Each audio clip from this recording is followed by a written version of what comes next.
Jordan 1 Fragment. What's up mga boss? So nagbabalik ang pinakamalupit na ukayan dito sa Maynila. So nandito tayo ngayon sa Secret Shop para maghanap ng mga ukay-ukay na sapatos.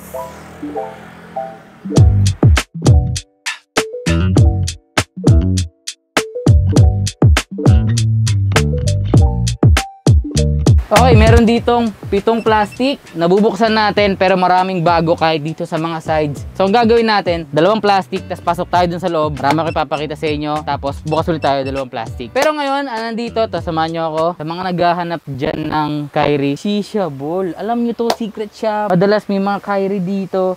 Kyrie 5 na SpongeBob. Size 9. Ito na, magdadagat ng sapatos na naman tayo dito. Ay, ano to? Nike P6000 Metallic Gold. Medyo may hawig siya sa Nike Vomero.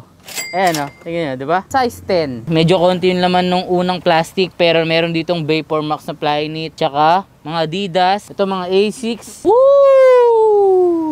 Jordan Future Low Gamma. So nandito na rin sa ukayan. Okay po yung condition niya. Medyo malinis yung uppers. Kita nyo naman. At yung sapatos na makuha natin dito, alam nyo na yan, dilinisin natin. Basta panlinis ang sapatos, Shoe Express. Available sila sa Shopee at Lazada. Nandyan sa description box yung mga link. Pero kung pupunta kayo dito sa Secret Shop, available din dito yung Shoe Express. Okay, medyo mabilis lang. Tapos na tayo sa first plastic. Pero itong side na to, itong buong to, puro to running shoes. At yung iba dito yung mga pang daily shoes. Ito, Adidas Gazelle. Pero yung uppers niya, pure na nubuck yung ginamit. Hindi leather, hindi mesh. Ayan, tignan nyo. Kung makikita nyo, yung 3 stripes niya naka-emboss. Shisha Ball to. Size 9. Yung makakuwang sapatos nga pala natin dito sa episode na to, alam nyo na yan mga boss, i-giveaway natin sa Facebook group natin na Ukay-Ukay Find. Pero kung gusto nyo i-follow itong Secret Shop sa social media, meron sila sa Facebook, yung The Original Secret Shoe Shop. Okay, diretso tayo sa pangalawang plastic. Ang nahulog, di ba merong Air Max 1, meron ding Air Max 90. Maraming Air Max, pero ito isa sa pinaka-latest, ito yung Air Max Zero, Pure Platinum. Nandito sa Secret Shop ng size 9.5, full gray yung upper, may konting touch lang ng Tiffany, tapos white yung midsole. Malinis pa, malinis pa. Ito kasama sa nahulog, Nike Reposto na warp gray yung colorway. Malinis, malinis pa to. Isang pasada lang to ng Shoe Express, mukha na tong brand new, sigurado yan.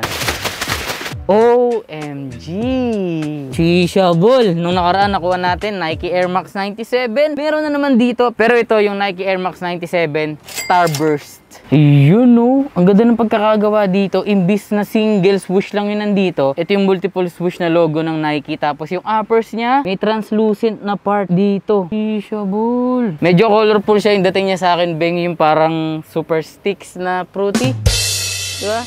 So may iba't ibang Jordan dito. And dito na yung mga basketball type ng sapatos. Mga Jordan na gato kalaki. Size 13. Wow! Ito, Jordan ulit. Flight Club 91. Medyo maliit siya. Size 6.5. Since dito naman lahat ng type ng sapatos, yung mga pang-araw-araw, mga running, pang-volleyball, basketball. Meron yung mga ganito lang. Yung mga The North Face na simpleng-simple. Pero kayang i-rock ng mga tito nyo. Kaya ko pala i-rock to kasi tito na tayo. Kaya yung mga Adidas, ito mga Nike. Simple everyday shoes. At iba pang mga Jordan. Itong side na to naman puro Vans. Alam niyo kung naghanap kayo ng Vans, maraming solid dito. Ito yung mga different styles, different colorways. Dito sa loob yung mga triple white na Vans dito sa Secret Shop. May isa dito mga boss. Alam mo yung parang nagkita kayo ng ex mo? Parang ganun yung pakiramdam ko ngayon. Dahil Talaga ako cameraman mo. Tapos cameraman mo, misis mo, no? Hindi naman, yung feeling lang. Kasi, kahit ikaw alam mo to eh. Meron ditong Vans na authentic Aztec. Meron tayo na ito dati mga boss. Nakuha ko dun sa Ukay Shoe Secret Shop ng Cubao. Alam niyo yun, 2019. Nag-end up ata siya as giveaway. Kaya nawala sa atin, pero solid. Ito, meron dito. Okay, dito tayo sa loob. Ayan na, diba sabi sa inyo. Nandito yung mga triple white na Vans. So kung gusto nyo mag-customize, marami dito. Ayan oh. Mga slip-on, may authentic, may old school. Kaya kung anong trip nyo, kung gusto nyo mag-customize ang sarili nyong Vans, dito kayo pupunta sa Secret Shop. Ito, first time ko makita dito sa Secret Shop. Veja. Ewan kung magkano to. Ito yung sinasabi ko. May nakita tayo dun, di ba? Air Max Zero. So ito, meron dito dalawang Air Max Zero na triple white. Third plastic, meron ditong Air Jordan 1 triple black. Honest mga boss, yung uppers ginamitan ng leather at saka nubuck. Ang bangis. Andito siya ng size 10. Okay pa to. Ganda condition niya mga boss. Parang ito yung plastic na madaming black. Nyari ito, Air Force 1, black and white. Tapos meron dito, ito Air Max na mukha siyang triple black sa unang tingin. Pero ito kasing swoosh niya, reflective. Kyrie 2, low, colorway na sunset. Sheesh. Itong maganda ang condition. May konting heel tsaka toe drags lang. Pero yung uppers, malupit. Size natin mga boss, size 8.5. Ganda, ganda. Parang ganda panlaro. May Nike Janoski, tapos triple white na Cortez. Maliit nga lang to. At hindi mo mawala, Lacoste. Pogi na ito. May konting sole step lang. Nung nakaraan, sa monumento tayo, may nakita tayo dun na New Balance 410 na V5. Naalala nyo yun? Nakita natin dun ng 500 pesos. So ngayon, meron dito, New Balance 410, pero ito yung version 7. Black and orange, may konting yellow sa ilalim. Gwapo, pang takbo ng mga titos. At huling-huli, syempre, itong Air Force 1. Gwapo nito. Ang ganda ng swoosh niya, oh. Rico po, ang favorite ko na silhouette ni Lebron. Ito yung Lebron 7. Black, white, and metallic gold. Size 9.5. Medyo malaki siya, pero ang ganda pa yung condition ng sapatos. Ang ganda ng gold niya dito. Itong emblem na to. Kasi yung details nito, tignan nyo nakalagay. Dito Lebron, tas dito James. Lupit.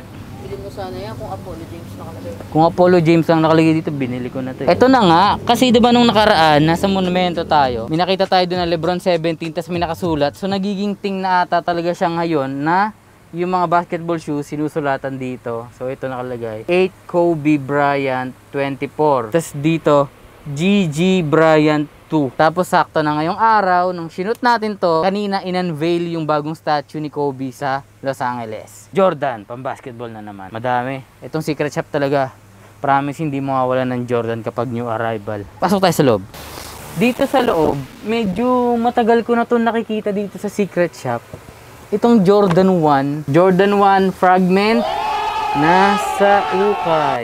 Pero ito yung sapatos na hindi ako masyadong sure kasi mahal to eh. Nasa uling alaala ko ang presyo nito nasa 160k. Pero nandito nga siya sa secret shop ng size 7.5. Tapos medyo nag-fade na yung kulay niya kaya parang nirepaint na din. Medyo parang nirepaint na. Itong gwapo mga boss. Sa totoo lang, Nike Blazer para sa akin timeless. Katulad ng Air Force 1, Jordan 1, Dunk Low. Kasama to dun sa mga sapatos na yun na sobrang timeless ng silhouette. Tingin! Astig oh! Adidas Stan Smith na Monster Inc. Pupusta ko. Glow in the dark to. Wala nyo. Pang ilang plastic na tayo? Pang ilan na ba? Pang 5. May niligpit pa ni boss. Bag. Ayan, nililipat pa ni boss bag. Tapos, pagkatas niya dyan, tsaka natin babanatan yung pang-5, pang-6, pang-7. Pero baka medyo mahaba na tong episode. Siguro ating ko to sa 2.